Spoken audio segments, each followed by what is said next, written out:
I'll be taking you to a beautiful scenario here, right? So what is happening? It's a pretty dark night, and I can see a solid cone here. I'm sure you must also be able to see, although it's a dark night. So there's a lot of darkness around. So what is happening here? Okay, so this seems to be really dark, right? And I don't know what's gonna happen. Let's see. So who's gonna come? Oh my God! Did you see? Mr. Samurai has come over here. The superhuman samurai. My God! And I'm not sure have you heard about it or not, that these samurais, particularly from Japan, they have the privilege to to keep two swords at the same time, right? So well, let's not go into that one. So these are really supreme and very powerful. So their mastery of moving these swords is also highly appreciated, as well as it's pretty famous, right? So Mr. Samurai, can you please show us some moves with sword? Okay, and he obeys us. Oh my God, boy, he did that. So what is happening here? All right, so the entire solid cone, he's got it into equal so many discs, one disc above the other. All right, what is happening around? So Mr. Samurai is actually trying to cut this entire cone into small discs here. Can you see those circular discs? Okay, so this is the magnifying view that I was trying to show it here. Can you see the entire cone has been cut into parallel discs here, one above the other? All right. And particularly speaking, can you see those layers which have been created here? So what happened? The entire cone has been cut into many other parts, many small parts. This process is, so what basically he has done, he has disintegrated the entire object. I'm intentionally using that word. Or in a nutshell, we say that he has actually followed the process of differentiation. Right? The entire solid cone has been divided into infinitesimally small such thickness disc only. Now can you see we have a fairy here, and the name of the lady, the name of the fairy is integration. So what is she doing? Oh, she integrated everything together and she formed a solid cone. So this lady is actually integration. So what she did, whatever that Mr. Samurai has done, he has actually cut it into infinitesimally small disc one over the other. Is actually whatever the disintegrated object, she has integrated it. Yes, so that's what the process of integration is. What do? We actually add pretty much like infinitesimally small elements, right, to create the entire thing. So it could be a length, right? It could be the length of the rod. It could be the area. It could be volume. Anything. In fact, whatever the formula that you come across with, all the formulas are generated with the help of definite integration or other integration, basically. Alright, so let's say if I talk about the, let's say cone here. So what is the volume of the cone? 1 upon 3 pi r square h. Where does that 1 by 3 pi r square h comes from? It comes with the help of this integration only. Exactly. Alright, so what is the process of integration? So it's exactly the reverse process of differentiation. So Mr. Samurai has differentiated it. The lady called integration has actually integrated it.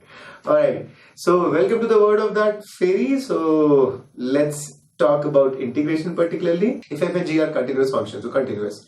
So when f and g, both of them are continuous, such that g dash x is equal to fx. So the derivative of g is actually f. So what I have done, I have actually differentiated. I have cut that g into small parts, right? And such things I am getting in the form of fx. Okay, so if I want to reach to gx, what should I do? I should integrate these small parts, which are what? Fx only.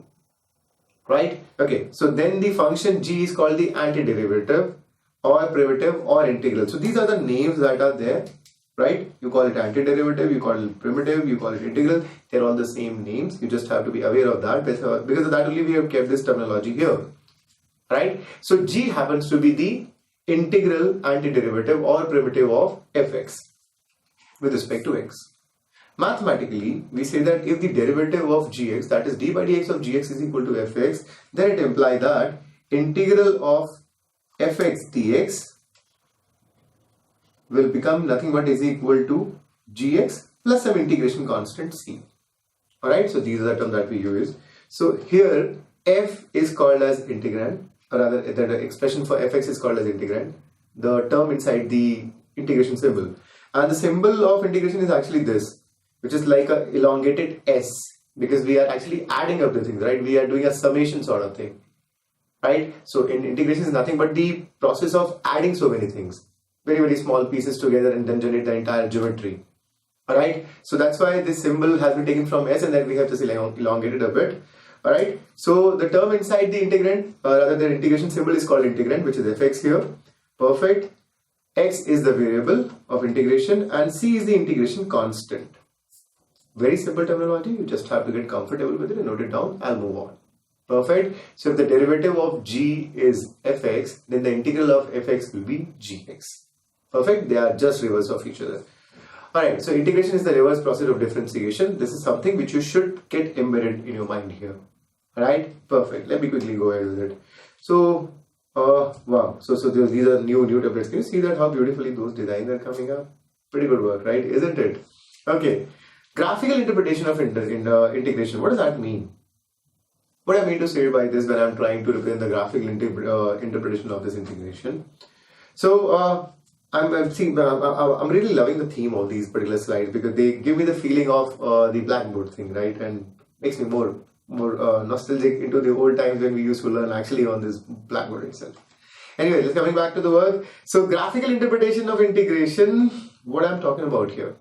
Let's say I take up these three functions. If I take up g1 as x square, g2 as x square plus 1, g3 as x square minus 2, something like that, right? Only the constant is changing. So if I take up the derivative of all the three, right? So the derivative of all the three, which I'm calling it as fx, will become nothing but what simply? 2x, of course. So derivative of g is f, then the integral of f should become what? G. So what do I want to point out here? Even if I have x square, even if I have x square plus 1 or x square minus 2, that is if I'm changing just the constant, derivative does not change, of course. Why? Because in general, the derivative of x square plus c, where c is any constant, will give me what? Simply 2x itself, right? So I don't have to worry about it. So if that is the case, from here, I can always say that, right, see, if the derivative of x square plus c is 2x, then the integral of 2x dx will be nothing but what? X square plus c, where c belongs to all your number, or in nutshell, c is nothing but the integration constant. So you have to understand this. Right? What exactly is happening here? Okay. So that if I'm changing a constant into a certain curve, right, then its derivative will not change, right? If I'm just changing the constant part, right? And in the similar fashion, if I'm taking the integral of that, so I might get the same integral for many such functions in which they will differ only by a constant, right? So that's what the statement which I want to make here. Note down this very quickly. A given function f can have many antiderivatives. Like for 2x dx, we can have x square only, x square plus 1, x square minus 2, either of them. So they can have many antiderivatives differing just by a constant. They all antiderivative differ only by a constant. What is here? It's nothing but x square plus c. What do they differ by? Only that c, because c can take any real value. Right? Now let's quickly see it graphically. What is happening here? Let's say this is the structure. You know the graph, right? You know the curve. That's not a difficult task. X square. Now if I have x square plus 1, you will take the entire graph 1 unit above. X square minus 2, 2 units down. Now, let's take up a certain instant x1. So at x1, at x equal to x1, at this particular line, can you see this vertical line, x equal to x1? So at this instant, for all the three curves, my x coordinate is x1 only, right?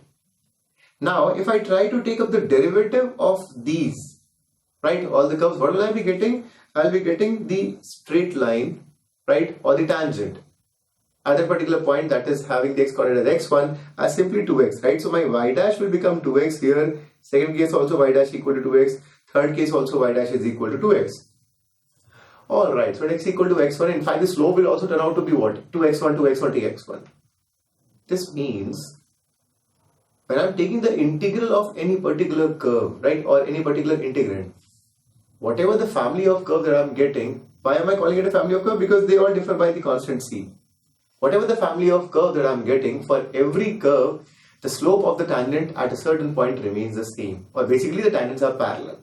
Can you see that all these three tangents here, right? That are, so at tangent at P, Q and R, they are all three are parallel.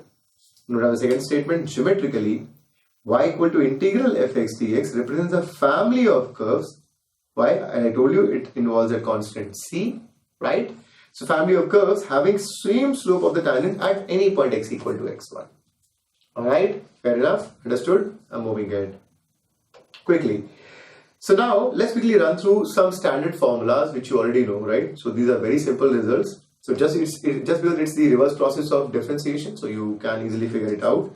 So what do I have with me as the first formula? Fundamental formula. You know this beforehand.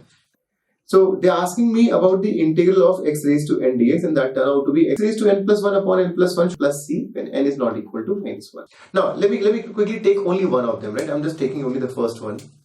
So this means the derivative of x raised to n plus 1 upon n plus 1 should become x power n. Let's see that. So if I take up the derivative of x to the power n plus 1 upon n plus 1. So n plus 1 is a constant, right? And derivative of x to the power n plus 1 will be n plus 1 into x to the power n plus 1 minus 1, which eventually this n plus 1 got cancelled. I'm left with only x to the power n. So the derivative of this expression is x to the power n, then the integral of x raised to n will be what? X raised to n plus 1 upon n plus 1 plus that integration constant c, right? Because we get a family of curves here, right? Or in fact, they all differ by simply a constant.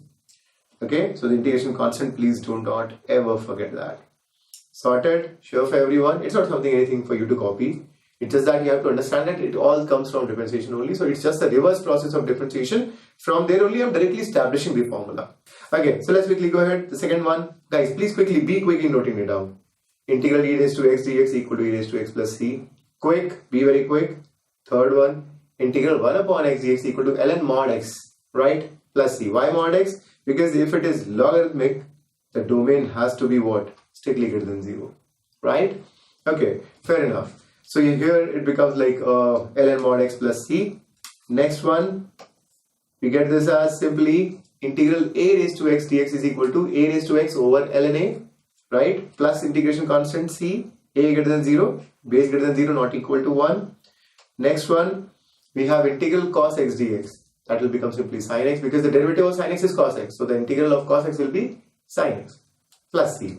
Integration constant, do not ever forget that. Next one, if I take up the integral of sin x, that will give me minus cos x plus c because the derivative of cos x is minus sin x. So integral of sin x will be minus of cos x plus c. Integration constant, please do not ever forget that.